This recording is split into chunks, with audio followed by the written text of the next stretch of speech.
Hello students, आइए देखते हैं मृदा प्रदूषण के बारे में। मृदा प्रदूषण क्या होता है? भारत एक कृषि आधारित अर्थव्यवस्था वाला देश है, जहां कृषि, मत्स्य एवं पशुधन के विकास को प्राथमिकता दी जाती है।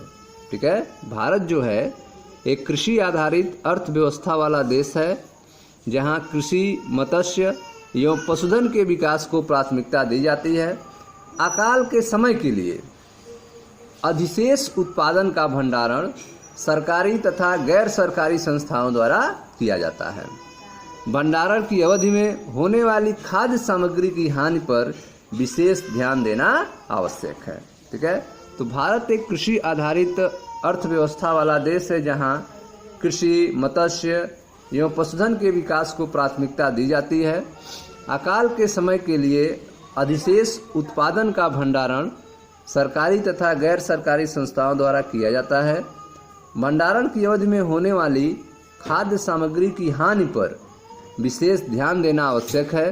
क्या आपने कभी कीट, कृंतक, अपतमृड़ तथा फसलों की बीमारियों द्वारा फसलों एवं खाद्य पदार्थों को हानि वाली क्षति को देखा है? इन्हें हम कैसे बचा सकते हैं? फसलों के बचाव के लिए प्रयुक्त होने वाले कुछ कीटनाशी एवं पिंडकनाशियों से आप परिचित हैं। ये कीटनाशी, पिंडकनाशी तथा शाकनाशी जो हैं मृदा प्रदूषण के कारण होते हैं, अतः इनके विवेकपूर्ण प्रयोग की आवश्यकता होती है।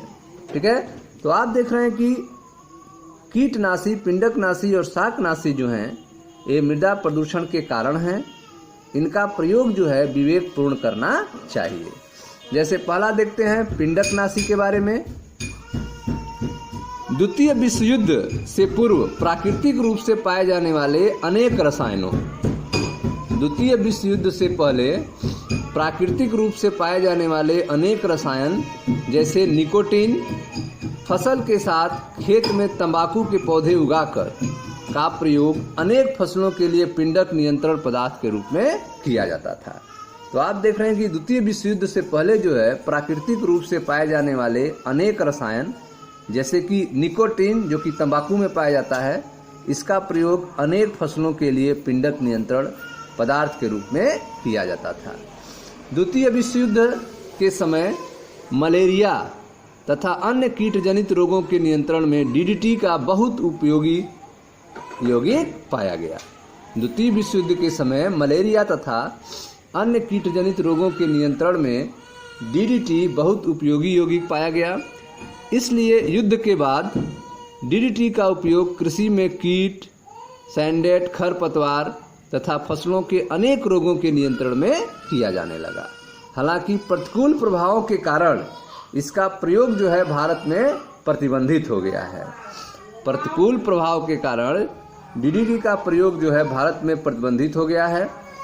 पिंडकनाशी मूल रूप से संश्लेषित विषैले रसायन होते हैं।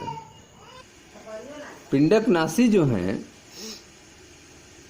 जिनका प्रयोग आप देख रहे हैं पहले निकोटीन के रूप में होता था, फिर डीडीटी के रूप में। हालांकि प्रतिकूल प्रभावों के कारण इसका प्रयोग भारत में प्रतिबंधित हो गया है। पिंडकनाशी मूल रूप से संश्लेषित विषैले रसायन होते हैं। पिंडक राशि मूल रूप से संश्लेषित विषैले रसायन हैं जो पारिस्थितिकी प्रतिघाती भी होते हैं। समान पिंडकनाशकों के प्रयोग से कीटों में पिंडकनाशकों के प्रति प्रतिरोध क्षमता उत्पन्न हो जाती है, जो पिंडकनाशी को प्रभावहीन बनाते हैं। इसलिए डीडीटी के प्रति प्रतिरोधकता में वृद्धि होने लगी और अन्य जीव विष जैसे कि एल्ड्रेन, डाई एल्ड्रेन पिंडकनाशी उद्योग द्वारा बाजार में लाए गए। ठीक है, तो डीडीटी के बाद जो है डीडीटी के प्रति प्रतिरोधकता विकसित होने के बाद दूसरे पिंडकनाशी उद्योग बाजार में लाए गए, जीव विष जैसे एल्ड्रेन और डाई एल्ड्रेन को। अधिकांश कार्बनिक जीव विष जल में अविलेय तथा अजैव निम्नीकरणीय होते हैं। अधिकांश जो कार्बनिक जीव विष हैं वे जल में अविलेय होते हैं और अजैव निम्नीकरणीय होते हैं।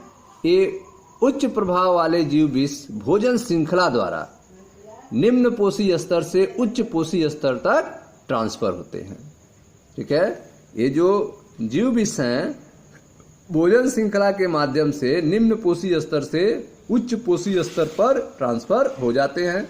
जैसे आणविक स्तर पर रहेंगे तो यह जलीय पौधों के द्वारा अवशोषित होंगे, फिर इनके द्वारा यह छोटी मछलियों में पहुंचेंगे, फिर बड़ी मछलियों में और अधिक बड़ी मछलियों में पहुंचेंगे। सर्वाधिक बड़ी मछली में पहुंचने के बाद फिर यह मानव के शरीर में पहुंच जाएंगे।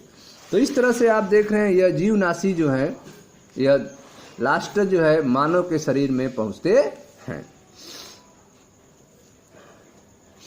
अधिकांश कार्बनिक जीव विष जल में अविलेय तथा अजैव निम्नीकरणीय होते हैं। ये उच्च प्रभाव वाले जीव विष भोजन श्रृंखला द्वारा निम्न पोषी स्तर से उच्च पोषी स्तर तक स्थानांतरित होते हैं।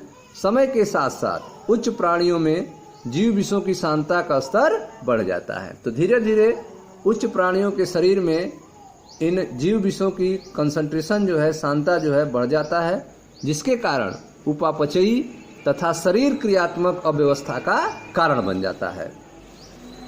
ठीक है, उच्च अस्थायित्व वाले क्लोरीनीकृत कार्बनिक जीव विष के प्रत्युत्तर में निम्न अस्थायित्व अथवा अधिक जैव निम्नीकरणीय उत्पादों जैसे कि ऑर्गेनोफॉस्फेट्स, कार्बामेट्स को बाजार में लाया गया है। ठीक है, तो आप देख रहे हैं कि जो उच्च अस्थायित्व वाले क्लोरीनीकृत कार्बनिक जीव विष हैं इसके जवाब में प्रत्युत्तर में निम्न अस्थायित्व अथवा अधिक जैव निम्नीकरणीय उत्पादों जैसे ऑर्गेनोफॉस्फेट्स, कार्बामेट्स को बाजार में लाया गया है, परंतु ये रसायन गंभीर स्नायु जीव विष होते हैं, अतः ये मानव के लिए अधिक हानिकारक होते हैं। परिणाम स्वरूप ऐसी घटनाएं दर्ज हुई हैं जिनमें खेतों में काम करने वाले मजदूरों की मृत्यु का कारण कुछ पिंडकनाशी रहे हैं। ठीक है, कीट भी इन कीटनाशकों के प्रति प्रतिरोधी हो चुके हैं। पिंडकनाशी उद्योग नए कीटनाशकों को विकसित करने में व्यस्त है। पिंडकनाशी उद्योग जो है नए कीटनाशकों को विकसित करने में व्यस्त है, परंतु हमें सोचना पड़ेगा कि पिंडकों के खतरों से निपटने का क्या यही एक साधन रह गया है जिससे मानव को गंभीर समस्याएं उत्पन्न हो रही हैं? क्या इसके अलावा कोई दूसरा साधन नहीं है? इन दिनों पिंडकनाशी उद्योग ने अपना ध्यान शाकनाशी की ओर मोड़ा है। इन दिनों जो है पिंडकनाशी उद्योग ने अपना ध्यान शाकनाशी की ओर मोड़ा है, जैसे सोडियम क्लोरेट, सोडियम आर्सेनेट आदि। गत शताब्दी के पूर्वार्ध में यांत्रिक से रासायनिक अपतरण नियंत्रण की ओर किया गया विस्थापन के कारण उद्योग में समृद्ध आर्थिक बाजार उपलब्ध हुआ, परंतु हमें यह ध्यान देना पड़ेगा कि यह भी पर्यावरण के अनुकूल नहीं है। ठीक है, तो इन दिनों पिंडकनाशी उद्योग ने अपना ध्यान शाकनाशी जैसे कि सोडियम क्लोरेट, सोडियम आर्सेनेट आदि की ओर मोड़ा है। गत शताब्दी के पूर्वार्ध में यांत्रिक से रासायनिक अपतरण नियंत्रण की ओर किए गए विस्थापन के कारण उद्योग में समृद्ध आर्थिक बाजार उपलब्ध हुआ, परंतु हमें यह ध्यान रखना पड़ेगा कि यह भी पर्यावरण के लिए अनुकूल नहीं है। अधिकांश शाकनाशी जो हैं स्तनधारियों के लिए विषैले होते हैं।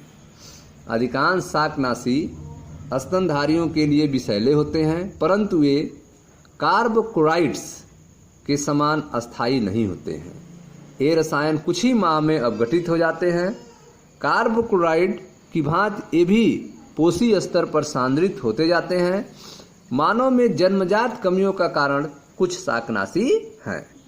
यह पाया गया है कि मक्का के खेत जिनमें शाकनाशी का छिड़काव किया गया हो, कीटों के आक्रमण तथा पादप रोगों के प्रति उन खेतों से अधिक सुग्राही होते हैं जिनकी निराई हाथों से की जाती है। ठीक है, तो मानव में जन्मजात कमियों का कारण कुछ शाकनाशी हैं। यह पाया गया है कि मक्का के खेत जिनमें शाकनाशी का छिड़काव किया गया हो, कीटों के आक्रमण तथा पादप रोगों के प्रति उन खेतों में अधिक सुग्राही होते हैं जिनमें निराई हाथों से की जाती है।